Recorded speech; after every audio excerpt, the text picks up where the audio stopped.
예, 그 다음에 이제 사망. 사망은 체포, 구속, 압수 또는 수색을 할 때에는 적법한 절차에 따라 중요합니다. 검사의 신청에 의하여 법관이 발부한 영장을 제시해야 한다. 다만 현행범인 경우와 장기 3년 이상의 형에 해당하는 죄를 범하고 도피 또는 증거인멸에 염려가 있을 때에는 사후에 영장을 청구할 수 있다. 이렇게 되어 있습니다. 자, 굉장히 중요한 얘기입니다. 이건 영장주의, 제 사망은 영장주의를 얘기합니다. 즉 체포, 구속 등을 할 때는 적법한 절차에 따라서 누가요? 검사의 신청에 의해서 법관이 발부한 영장을 제시하도록 이렇게 되어 있습니다. 즉 체포, 구속 이런 거에 등을 할 때는 검사가 신청하고 법관이 발부한 그런 영장을 제시해야 되는데요. 원래 이제 우리 그 체포영장, 구속영장 이런 것들을 발부받아서 하게 됩니다. 그런데 이제 이렇게 체포 구속은 크게 어떻게 보면 이제 이렇게 법원이 검사의 신청에 의해서 법관이 발부한 영장, 이러한 허가장이 있고요. 구속을 할 때는 또 재판을 받는 과정에서 불구속 상태에서 구속이 안 된 상태에서 재판을 받는 과정에서 법관이 또 법정 구속하는 경우가 있습니다. 근데 이제 우리 헌법은 이러한 검사 신청에 의해서 법관이 발부한 이 허가장에 의한 구속을 규정하고 있고요. 형사소송법은 재판받는 과정에서 보니까 판사가 이건 다른 혐의가 나오거나 아니면 증거인멸 이런 염려가 있어서 그런 경우에는 법관이 또 명령을 내려서 명령장에서 한거 있습니다. 구속하는 경우 그런 두 가지가 있는데 그건 형사소송법에 규정되어 있는 내용입니다. 근데 이제 이렇게 그 부체포 구속을 할 수가 있는데 영장 없이 하는 경우가 있습니다. 그게 현행범인 경우에요. 현행범 범죄를 직후 곧바로 범죄를 저지르고 있거나 바로 직후 이런 경우는 현행범이잖아요. 이런 현행범들 영장 없이 체포할 수 있습니다. 체포입니다. 체포. 그리고 이게 이제 긴급 체포라고 하는 건데요. 3년 이상의 장기 그러니까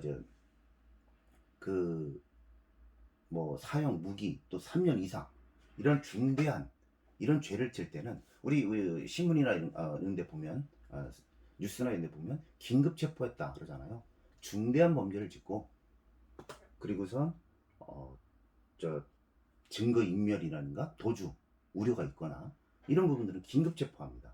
원래 영장을 가지고 가야 되는데 영장 없이도 체포할 수 있는 것이 바로 그런 현행범 체포와 긴급 체포가 있습니다. 중대한 범죄를 저지르고서 그리고 증거 인멸 또는 도주 우려 이런 경우에 이제 긴급 체포를 하고 또 그리고 우리 헌법에는 비상계엄 이런 경우에 영장 없이도 비상계엄하에서는 영장 없이도 체포를 할 수가 있습니다. 그러나 말씀드렸다시피 체포는 그 48시간만입니다. 48시간이 넘으면 48시간 내에 구속을 청구하거나 아니면 석방을 해야 되는 그러한 내용들이 있습니다. 자, 그러면서 여기서 이제 중요한 게 이러한 게 이제 도피나 증거 인멸의 염려가 있을 때는 사후에 영장을 청구할 수 있다 이렇게 돼 있어요. 즉 우리가 이제 구속하고 체포하고 이런 부분들이 가장 중요한 게 이제 도피하고 증거 인멸에 염려가 있을 때는 사후에 영장을 청구할 수 있다. 이렇게 돼 있습니다. 그래서 이제 영장 없이도 체포를 할 수가 있는데 그렇다면 이 사람들이 나중에 구속까지 가고 하는 부분의 기준은 바로 도피, 증거인멸의 염려가 있을 때 구속을 할 수가 있는 겁니다. 구속 사유는 이건 체포영장 없이 할 경우 사후에 영장을 청구하는 거고요. 이제 여기서는 구속을 당한 경우 구속은 어떤 기준이냐면 대부분 구속은 증거인멸, 물론 범죄 혐의도 당연히 있어야 되지만 범죄 혐의가 있더라도 증거인멸이나 그리고 도주 우려, 이게 굉장히 큰 거예요. 그래서 이런 범죄 중대성이나 뭐 재발, 그리고 뭐 이런 것들을 검토를 하는데, 그래도 제일 중요한 것은 도주 우려라든가 아니면 그 도망 염려가 있을 때 우리가 구속을 하게 돼요. 그래서 우리가 이제 그 유명한 연예인이나 아니면 유명한 정치인들, 이 사람들은 좀 중한 범죄를 저도 구속하지 않고 그냥 재판을 갑니다. 원래 우리 헌법은 무죄 추정의 원칙이 있어요. 27조 3항인가에 그 무죄 추정이 27조 4항에 무죄 추정의 원칙이 있습니다. 그래서 재판이 확정되기까지는 무죄가 추정이 돼요. 그렇기 때문에 그 원칙적으로는 그 불구속 상태에서 재판하는 게 맞습니다. 좀 중한 범죄를 져도 이 사람이 도망가거나 증거를 의문할 염려가 없으면 구속하지 않은 상태에서 재판하게 됩니다. 그건 우리 헌법에 무죄 추정 원칙이 있기 때문에 그래요. 그런데 그러면서도 구속을 하는 것은 바로 증거인멸, 즉 핸드폰을 조작하거나 아니면 다른 증인을 설득할 염려가 있거나 하는 그런 걸 때 그러한 그 구속을 하게 됩니다. 원칙적으로는 구속하지 않고 받는 게 맞아요.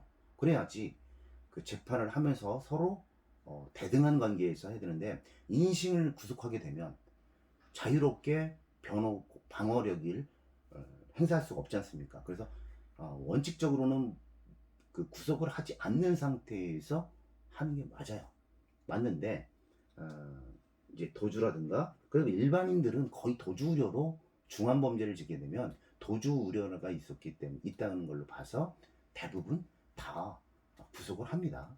중한 범죄를 졌을 때. 그러나 좀 유명인이나 이런 도주 갈등 없는 사람들, 얼굴이 달려진 사람들, 이 사람들은 증거인멸 법이 없으면 구속당하지 않고 불구속 상태에서 재판을 받는 것이 원칙입니다.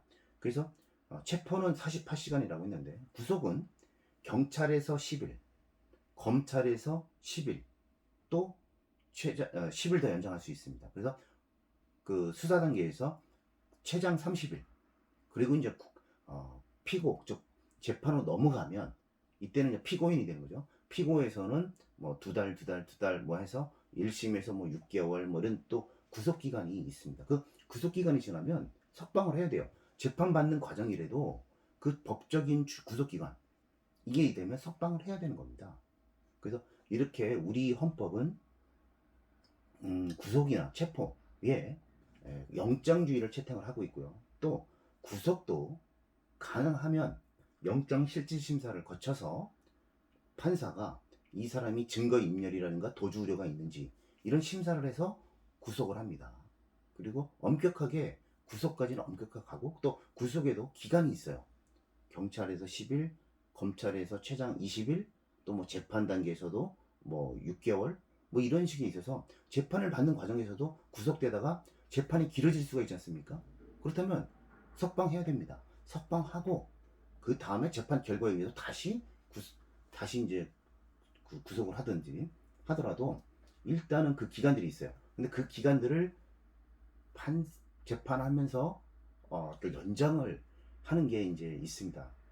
그런 것들이 조금 그 구속을 좀 남용하는 그런 것들이 있지 않느냐 하는 부분인데, 시간상 설명드리기 참 애매하지만 그러한 구속 기간들이 다 정해져 있어요. 그리고 박근혜 대통령 때 6개월이 지나서 일단은 석방을 해야 되는데 재판이 안 끝났으니까, 근데 또 다른 혐의를 가지고 뭐 구속을 더 연장했다 뭐 이런 얘기들도 뭐 한번 나온 적이 있어요. 어찌됐든 구속할 때도 엄격해야 되고 구속 기간도 정해져 있다, 이런 얘기를 하고요. 그리고서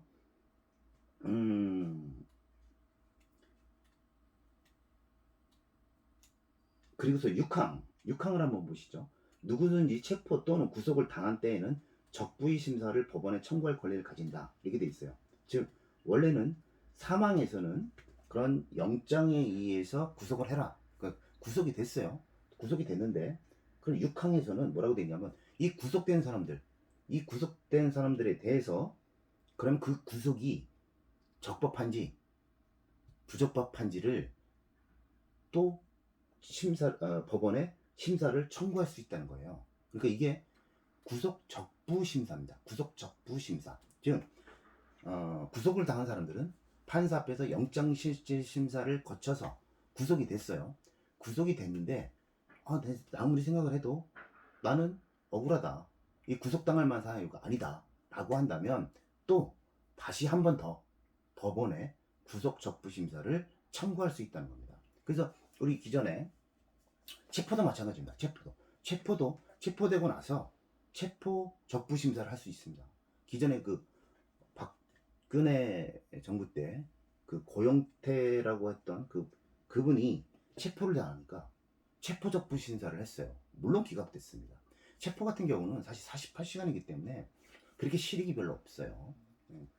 그래서 이제 별로 쓰질 않는데 그 경우는 체포 구속 심사를 했더라고요. 적부 심사를 했더라고요. 그리고 그때 당시에 뭐 김관진 국방부 장관이었던 사람 그분도 내가 왜 구속당해야 되느냐 해서 구속 적부 심사를 했습니다. 구속 적부 심사를 해가지고 뭐 다툼의 여지는 좀 있고 또 뭐 김관진 국방부 장관이 이미 다 끝난 사건에 대해서 증거인멸이나 도망 우려가 없는데 굳이 구속할 필요가 있냐 해서 구속 적부 심사에서 석방을 한 사례가 있습니다. 즉 그 보호 장치가 구속에 대해서는 엄격하다 이렇게 생각하시면 됩니다. 일단 영장에 의해서 구속을 하는 거고요.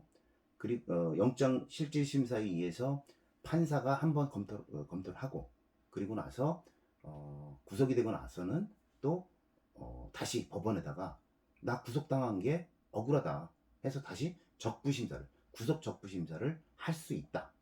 이 얘기입니다.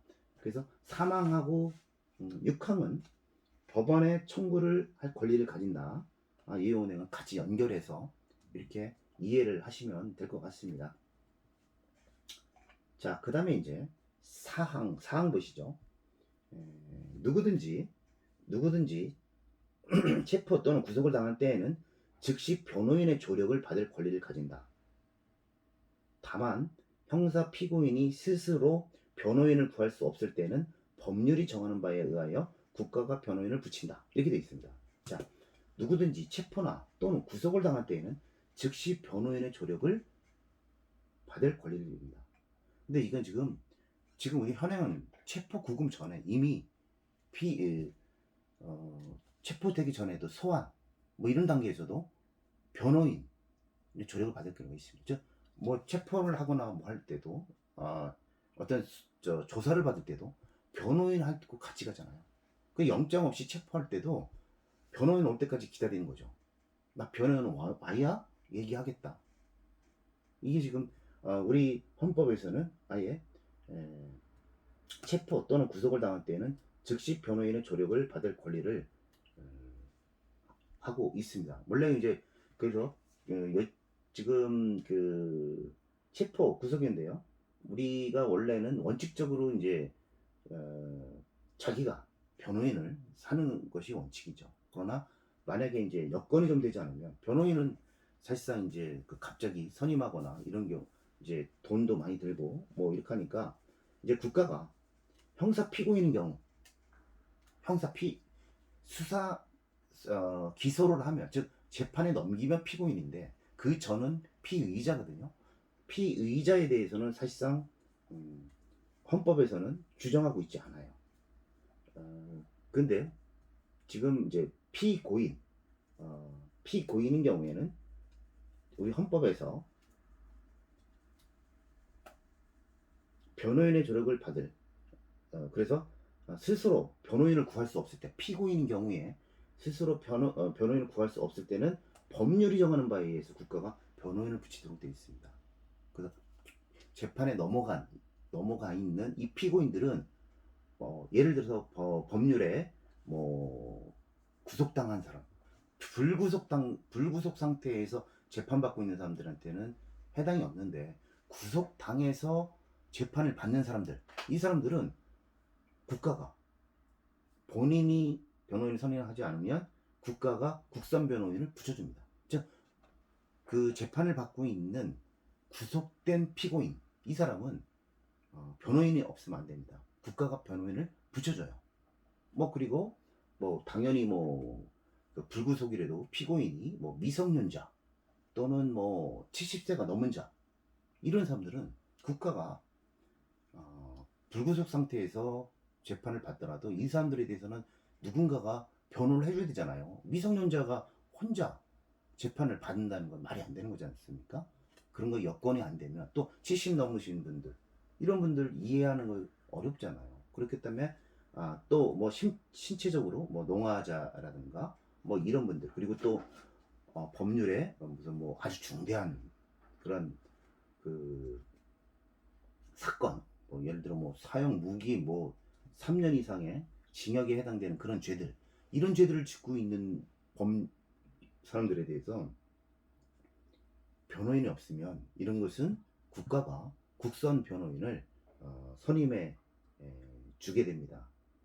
그래서 이제 이게 대부분 이 변호인의 조력을 받을 권리는 여러 가지 권리가 좀 있어요. 그래서 뭐 변호인을 언제든지 만날 수 있는 변호인 교통 접근권, 그리고 변호사도 언제든지 피고인을 만날 수 있는 그러한 변호사 신문 참여권, 뭐 이런 것들이 계속 권리로 보장이 되어 있습니다. 그래서 변호인 교통 접근권은 언제든지 만날 수 있는 거니까 자유롭게 만날 수 있어야 돼요.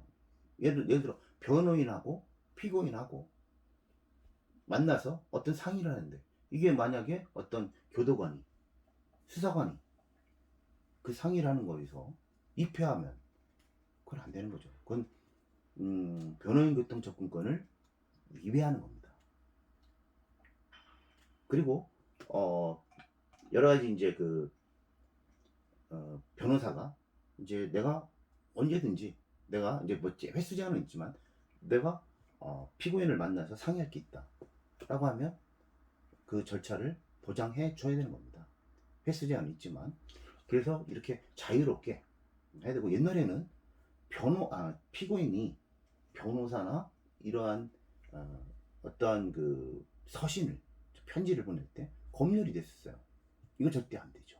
지금은 변호인 교통 접근권을 위배하는 겁니다. 다 그거 지금 안 됩니다. 지금은 이제 변호인하고 만날 때 촬영, 수사관 입회 이런 거 안 됩니다. 자유롭게 비밀 보장이 된 장소에서 변호인하고 상의할 수 있는 그러한 변호인의 조력을 받을 권리, 이 권리를 헌법에서 보장을 하고 있습니다. 심지어는 일정한 사안에 있어서는, 형사사건에서는 피고인은 법정에만 나와야 됩니다.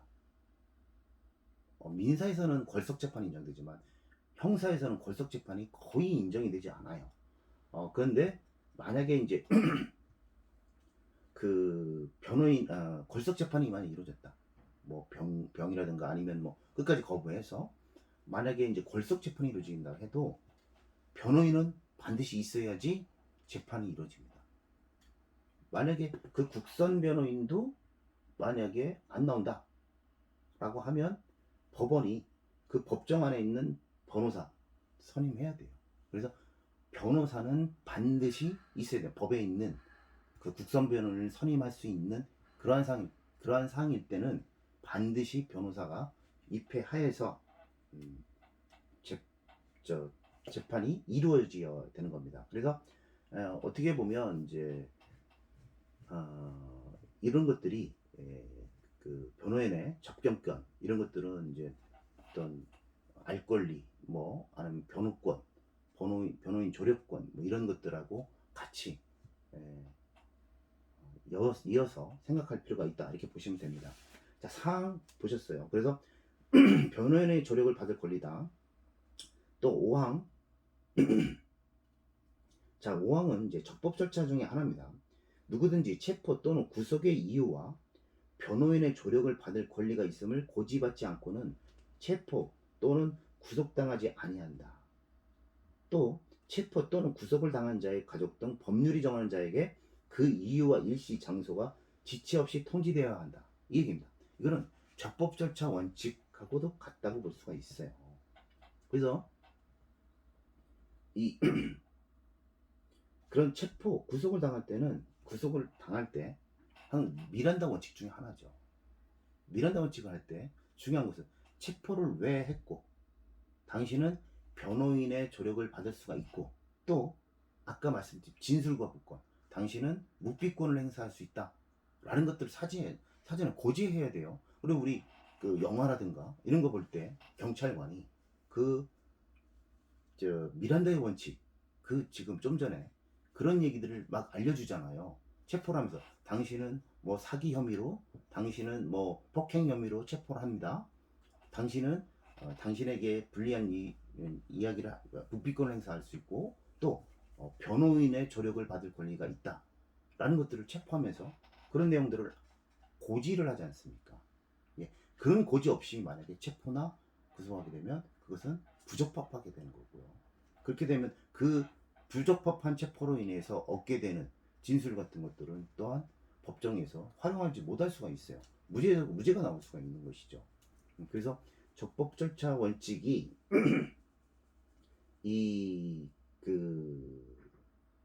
굉장히 중요한 얘기됩니다. 우리가 어떻게 보면 그 사람이 죄를 졌는데 그러한 고지 의무를 하지 않았다고 해서 그것이 뭐 석방 무죄가 되거나 이렇게 되면 참 어이가 없는 일이잖아요. 그러나 우리 헌법 말씀드렸지만 법률과 적법 절차 원칙에 의거해서 신체의 자유를 제한할 수 있다는 것이죠. 그처럼 법률과 적법 절차 원칙은 굉장히 중요한 집행 과정에 있어서 굉장히 중요한 절차 중에 하나다 이렇게 보시면 될 것 같습니다. 자, 그 다음에 우리가 이제 또 체포 또는 구속을 당한 자의 가족 등 법률이 정하의 자에게는 그 이유와 일시, 장소가 지체 없이 통지되어야 된다. 이거는 그거죠.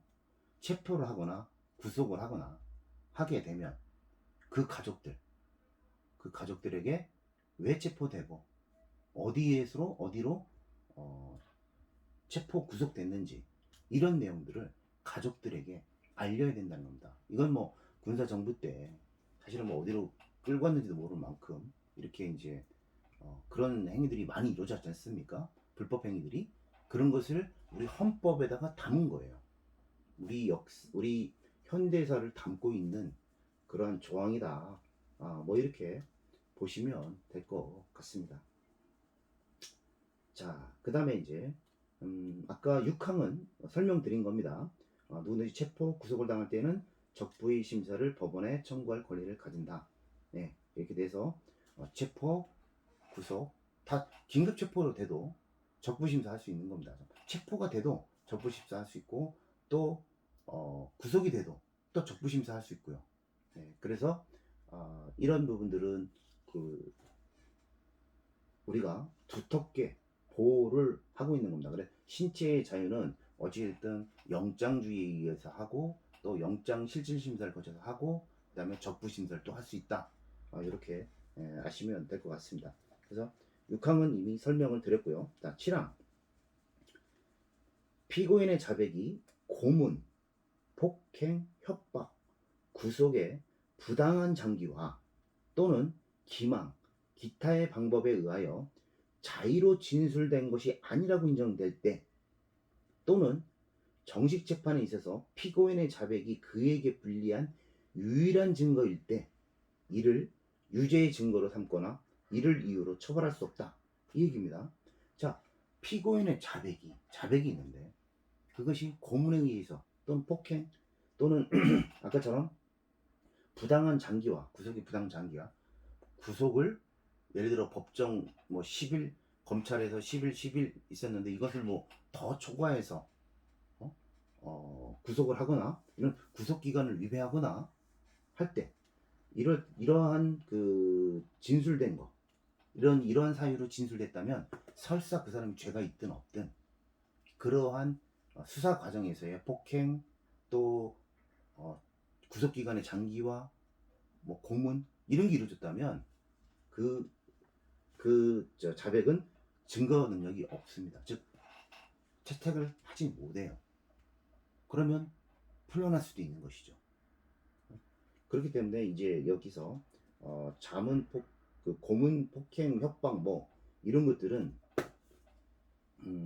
자의로 진술된 것이 아니라고 인정된다 그러면 그것은 처벌하지 못하는 겁니다. 그래서 심지어는 그런 게 있어요. 만약에 그 체포나 또는 구속을 할 때 경찰관이 불법적으로 집행을 해요. 불법적으로 그 체포나 구속을 할 때 그렇다고 하면 그때에 만약에 경찰관을 폭행한다? 이것은 어떻게 보면 정당방위로 성립될 수도 있다는 겁니다. 그래서 그 어떤 뭐 운전이나 뭐 이런 걸 하면서 이제 임의 체포가 아니라 임의 동행이 아니라 뭐 운전을 하고 사고 났는데 그것을 만약에 체포를 하려고 한다.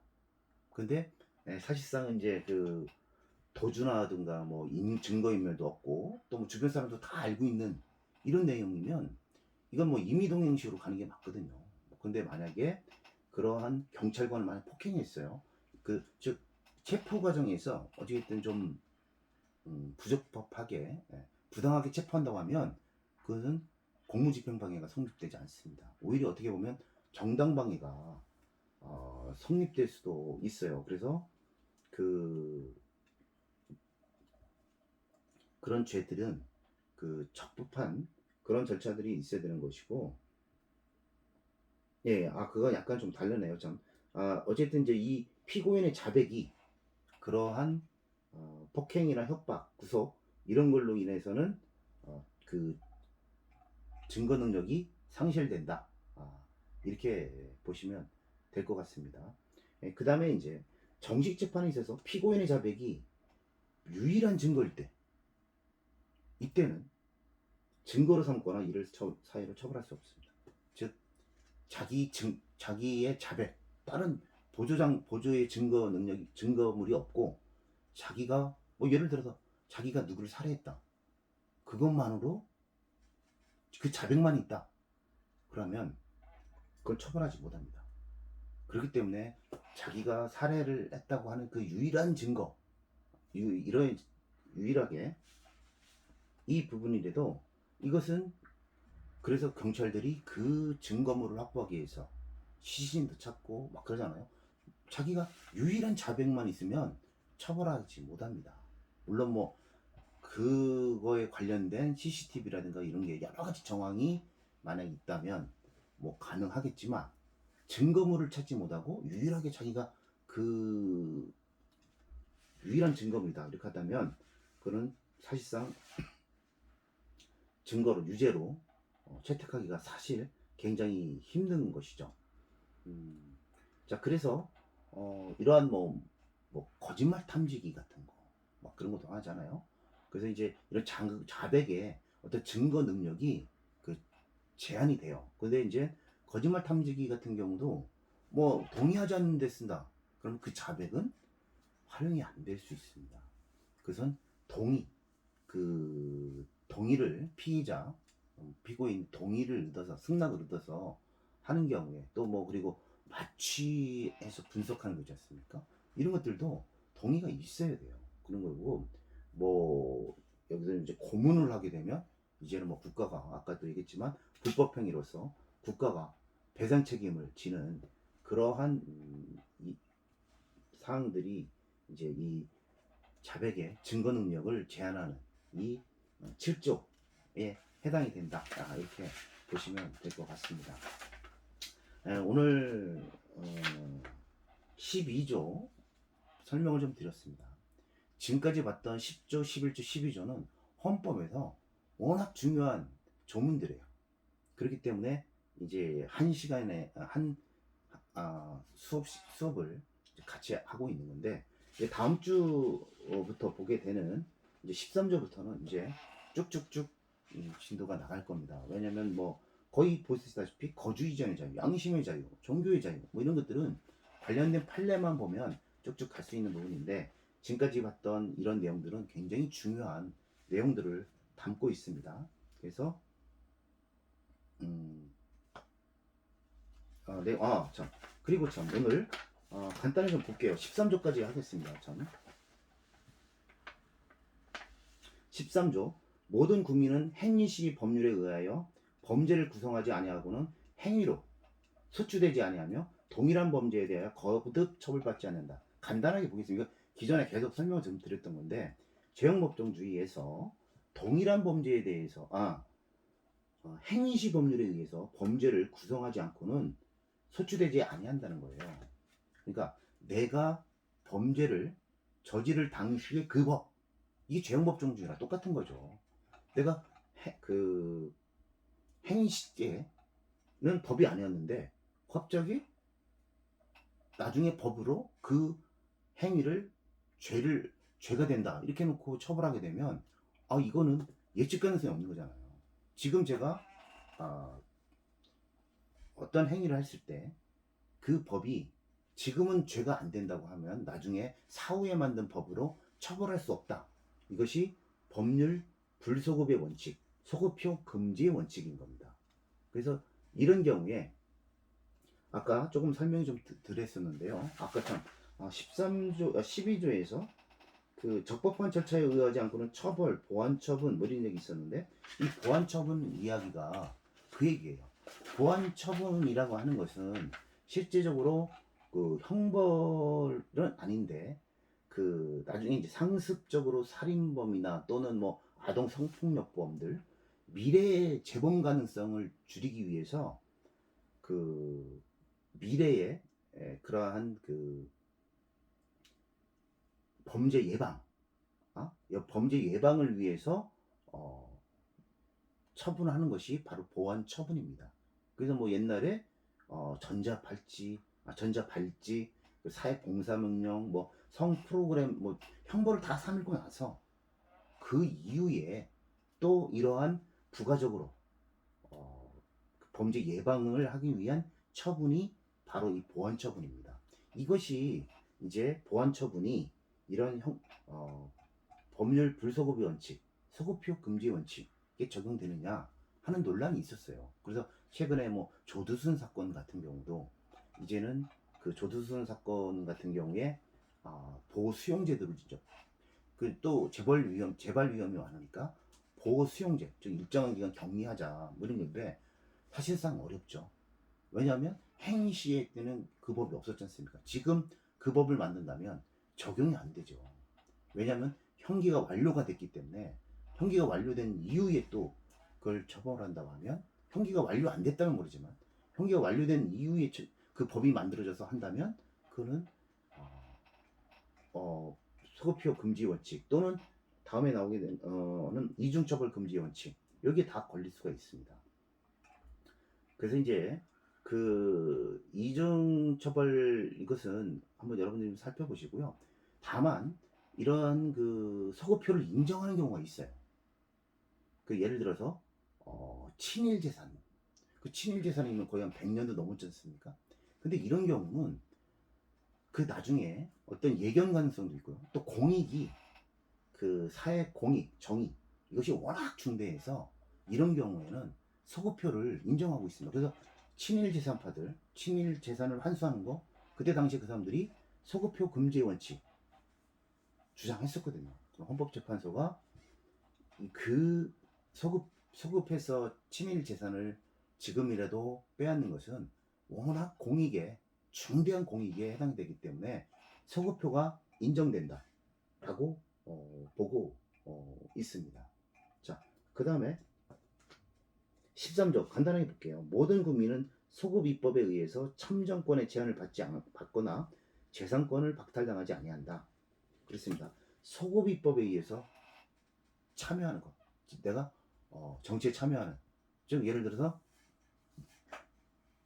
그 어떤 선거권을 박탈하거나 하는 부분들을 소급입법으로 아니면 재산권을 박탈당한다든가. 최근에 정부가 이제 부동산 정책들을 많이 내잖아요. 그래서 거기 뭐 임대사업자에게 어떤 혜택을 주겠다고 했는데 이것을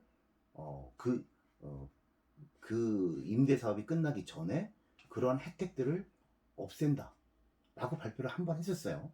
그러다 보니까 이 재판 이런 절차에 이런 시민단체나 이런 데서 그거는 재산권 박탈이다, 재산권 소급 침해다 라고 해서 계속 뭐 헌법 소원을 낸다 뭐 하다 보니까 정부에서도 좀 양보를 한 그런 사례가 있는데, 어쨌든 이제 소급입법에 의해서는 범죄도 그렇지만 그리고 참정권, 정치 참여하는 권리, 그리고 재산권 이런 부분들도 다 소급입법에 의해서는 안 된다는 겁니다. 안 되는 거고, 또 사망, 이 연좌제입니다. 이게 연좌제. 모든 국민은 자기 행위가 아닌 친족의 행위로 인해서 불이익을 받지 아니한다. 이렇게 주고 있습니다. 이것은 보통 자기 책임이 아니라 친족의 침해, 죄로 내가 불이익받는 건 당연한 거죠. 그렇지만 제한적으로 선거법에서 배우자라든가 아니면 그 선거 자무장 뭐 이런 사람들이 선거 무효에 해당되거나 하게 되면 당선이 무효되는 경우 있죠. 그런 것은 후보자 자신의 행위나 다름없어 보이는 거잖아요. 자신을 위해서 그런 사람들이 일을 해왔고 또 내 행위나 다름이 없는 그런 행위이기 때문에 그건 연좌제로 해당이 안 됩니다. 그래서 이런 부분들은 연좌제 금지에 해당이 안 됩니다. 자, 그렇게 해서 오늘 굉장히 많은 내용들을 살펴봤습니다. 그래서 이거 보통 형사소송법에 나오는 그런 내용들입니다. 이런 내용들은 형사소송법에서 또 한번 보게 될 건데 그 내용들이 우리 12조와 13조에 담고 있습니다. 이 내용들 한 번쯤 읽어보십시오. 읽어보시고 형사소송법에서 하는 부분들 한번 다시 한번 생각해보는 그런 기회를 가졌으면 좋겠습니다. 네, 장시간 고생하셨습니다.